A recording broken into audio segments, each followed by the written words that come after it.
অবশেষে সিবিএফ এর কোচ হতে যাচ্ছেন কার্লো আনচেলত্তি। এবার কি সিবিএফ এর কপাল খুলবে? ট্রান্সফার মার্কেট দুনিয়ার সবচেয়ে বড় সাংবাদিক ফাব্রিজিও রোমানো বলেছেন, 2026 সাল বিশ্বকাপের জন্য ব্রাজিলের সাথে কার্লো আনচেলত্তির মৌখিক চুক্তি এখনও বৈধ এবং স্বাক্ষরিত হওয়ার জন্য উপলব্ধ।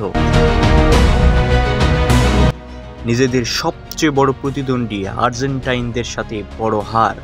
ব্রাজিল ফুটবল টিমটা যেন এলোমেলো হয়ে গেছেন, কোনো মতেই পরিচিত ছন্দে ফিরতে পারছেন না তারা। ব্রাজিল দলের সবচেয়ে বড় সমস্যা বোধ হয় কোচিং প্যানেল। এর আগেও বেশ কয়েকবার কার্লো আনচেলত্তির সাথে যোগাযোগ করলেও তিনি ব্রাজিলের প্রস্তাব ফিরিয়ে দেন, কিন্তু অবশেষে এবার কি হতে যাচ্ছেন কার্লো আনচেলত্তি ব্রাজিলের কোচ? ফুটবল জগতে আলোড়ন সৃষ্টিকারী এক যুগান্তকারী পদক্ষেপে কিংবদন্তি Italian manager Carlo Ancelotti Brazil জাতীয় দলের প্রধান কোচ হতে চলেছে।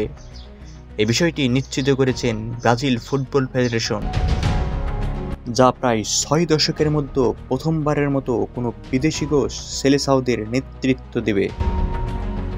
আন্তর্জাতিক মঞ্চে সাম্প্রতিক ব্যর্থতার পরে তারা সিদ্ধান্ত গ্রহণ করে যে কার্লো আনচেলত্তিকে ব্রাজিলের কোচ নিয়োগ দেওয়ার। রিয়াল মাদ্রিদের তারকা ভিনিসিয়াস জুনিয়র, রদ্রিগো এবং এনরিকের মতো তারকারা কার্লো আনচেলত্তির কোচিং করিয়েছেন। এই পরিবর্তনটি আশা করা যায় ব্রাজিল ফুটবল ফেডারেশনের বিপুল পরিমাণে ভালো কাজ করবে।